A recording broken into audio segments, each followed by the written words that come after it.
bring on our fucking last act. She rocks. Let's do this. Let's go crazy. Well, the stage, Chris Ryan. Hello, how you going? I've reached an age where people just look at my face and go, she cranky about something specific. It's just, I have a low tolerance for dickheads and they're everywhere. Like, you look to your left. Ain't you right? Good chance one of them, just saying. If they look all right, probably you. I can't tolerate them. One cornered me at a party. She just went, oh, yes, we got Sally into the French-speaking school, so she's fluent in French now. And you know that's the second official language of the UN, and she's only 8, but that's where she wants to work. I went, oh, so proud of her. I just went, oh, sorry, Janine. I just don't give a fuck about any of that. If you'll excuse my French. I think teenagers are doing it tough. I had a hard time in high school without a pandemic. They're doing it tough. I think the problem is they have just enough knowledge about psychology and psychological terms to identify problems and feel bad, but not to be able to fix anything. My kid was telling me about alt kids, alt standing for alternative. I always thought the alternative to kids were adults. You live and learn. Alt kids will drink 6 Monster Energy cans in quick succession and then post on social media that they've got heart palpitations. And it gives the other kids the shits. Sometimes they will go home and they will hot glue gun together their Monster Energy cans and make a Monster Energy can sword and post a photo of that on social media. It's real, look it up. And I don't know, you know, like I guess that's what happens when you exclude young people from the political system. They take up arms. I'm not sure. Like, when I needed attention in high school, I joined the musical. But my kid was telling me about their trauma-dumping mates, or as we used to call them, mates. Like, we didn't have terms like cyberbullying and microaggression and stonewalling. We just knew, don't look Larissa in the eye or she'll punch you in the head. And stay off the oval because Darren's dacking people again. And we don't even know why, you know. I'm interested in what makes people tick, you know, what makes me tick, but some people are not like that. Like, some people will have the same argument with their partner for 57 years and not realise it, Mum. Like, I'm no David Attenborough or you know, Einstein or anything, but I'm not Karl Stefanovic, do you know what I mean? And like, on the spectrum of thought, I'm somewhere between, like, Kylie Minogue and Danny Minogue, you know? Like, that's what I'm interested in. I can't concentrate, though. Something's happened in COVID to my attention span. Like, I can tune into the fight a couple are having 4 tables over in a restaurant and tell you what they said verbatim, but I can't hear the words someone's saying directly to my face, you know? I'm a bad listener, but I'm a shit-hot eavesdropper. I've got 8 books on my bedside table, much like Guy, that I've been meaning to read for 2 years. Can't do it, you know, but I got Audible, right? Why do one thing well when you can do 7 things badly at the same time, you know? Audible recommended a book to me, How to Talk to Anyone, and I know how. I just don't know why. People are the worst. Once the artificial intelligence gets your number, it starts offering up suggestions. Audible's recommending books to me like Unfuck Yourself. Stop doing that shit. And The 7 Habits of Giant Cunts. And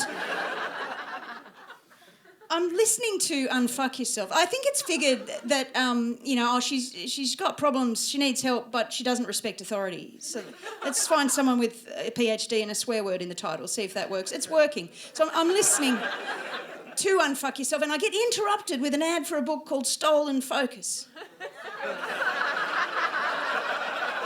So I'm listening to that now. And it's teaching me that the human mind was never meant to multitask. That's only for computers. The average human is losing 3 hours a day in productivity from all the switching, and most of us can only concentrate for like 3 minutes because, I don't know, wasn't listening. There was a couple having a fight, a few was sick. I don't know, I've most of my conversations these days when I catch up with someone is just me and someone else complaining to each other. Like, I may as well text my mates, do you want to come over for a white wine? over a white wine. And I have other kinds of mates, don't worry about it. I just find the white one's really up for a whinge. And you've got to take care and get the balance right, otherwise they'll be like, could you stop whinging for a second and have a listen to me whinge? You know, it's like trying to get into a skipping rope on a playground. Are you done? You know, and it's... it's good if you can get a wing whinger, they're fun. Someone to remind you of all the shit bits of the story you've left out. You know, like, what about that thing you hated when we went to that place? Oh, yeah, I hated that thing. Thanks. You know?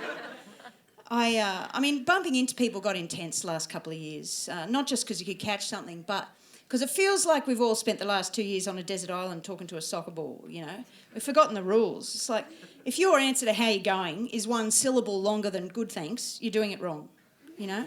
I'm in the cheese aisle at the Eiger, Jenny. I didn't want to see you. You know? Let's not pretend this is a cosmic sign we should catch up, you know what I mean? Didn't want you perving in my shopping basket going, chocolate, looks like someone's having a party. I'm sad, Jenny. Chocolate's not for parties. I'm good for 2 minutes of a bump-in chat and I'll throw everything at it. Like, I'll pump you up, I'll say it's great to see you. I'll even throw in a nostalgic anecdote for good measure. But if you want to talk for like 1 second longer than I'm up for, I start to hate you a bit. Like, you know, I'm not looking for more commitment, I'm looking for less, you know. I get upset if someone asks for my number because the last thing I want after one of these encounters is homework, you know. I want the sense that this person, who I haven't seen since uni, and if I play my cards right, I won't see again in my life, needs nothing further from me, you know. I'm not looking to make a connection. And if you saw how I treat my existing connections, you wouldn't want me to either, you know. My good friends know I love them, of course I do. I just don't need to see them or talk to them anymore. That's what COVID's done. I do try and have other kinds of conversations. They don't always work out. Like, I got stuck in a catchphrase loop the other day with my new neighbour, just saying 100% to each other. I don't know if you've ever got stuck in that particular loop. You'll never get out. It's the best. I started by just saying, I love how the kids are riding their bikes up and down the street. It's like it's the 70s again. And she just went 100%. I was like, oh, jeez. I'd never had anyone agree with me so vehemently before, you know. Made me question it. I was like, oh, you could have said 75. They could fall off, have an accident. It's probably safer on the footpath, but I found myself saying 100% back, and then it just didn't stop, you know. And what started out as a way to connect and relate with a new person just turned into dismissal. It just became, I've reached agreement saturation. There's not one more word you can say to convince me further, 100% shut up, you know. Like, became one of those things you say when someone just needs a response. Like, if someone says to you, that's amazing, and you've just said, I'm going to spend Christmas with my family, that's not amazing. Like, even if you don't believe in God or Santa or like your family very much, you're probably going to go. It's not amazing, it's just relatable, you know? Or if someone says, oh my God, that's crazy, and you've just said you're paying $400 for your car insurance, that's middle of the bell curve. That is a median. That's exactly what you should pay. It's not crazy, 100%. I've been in a relationship for a long time. We're not romantic, not in the schmaltzy jewellery store ads kind of way. We'd never move merch. It's not in us to be showy. I don't trust public displays of affection. I don't know why. So if I see someone post on Facebook like a photo of them and their partner cheersing champagne flutes on a picnic blanket with a caption that just reads, I'm the luckiest girl in the world. I married my best friend. I just think, oh, they must be on the rocks. And it's not that we don't love each other. We do. I just think to the untrained eye, you wouldn't see it, yeah?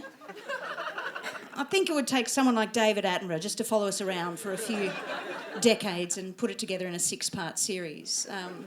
For example, the other day I told him someone said my hair looked mental. And, shut up, he didn't say anything. But the next day I was doing my hair and he just walks past and he goes, your hair's not mental. Keeps going. I know. It's so romantic. I choked up. Nah, I didn't. I said, what are you doing? It's gushy and weird. Stop it. And I could just hear David Attenborough going, oh, what's happened here is the male has complimented the female. You can tell from the smirk on her face, he'll be getting some tonight. I think being with a long-term sexual partner is like owning your own swimming pool. Like, when you don't have one, Just the mention of a pool is exciting. It's like, what? You got a pool? That must be great. Bet you're in it every day. Then you get one and it's good at the start. Good day, pool. Bad day, pool. Hot, pool. Cold, pool. And a few summers pass. And you're like, I'm right, you going. Get a few pool toys to kind of spice up the... In the end, really just about maintenance. You can have someone else maintain it. That's an additional cost. When all's said and done, though, nothing quite so wonderful as knowing a pool so intimately. You know how many strokes it takes to reach the end. Thanks very much.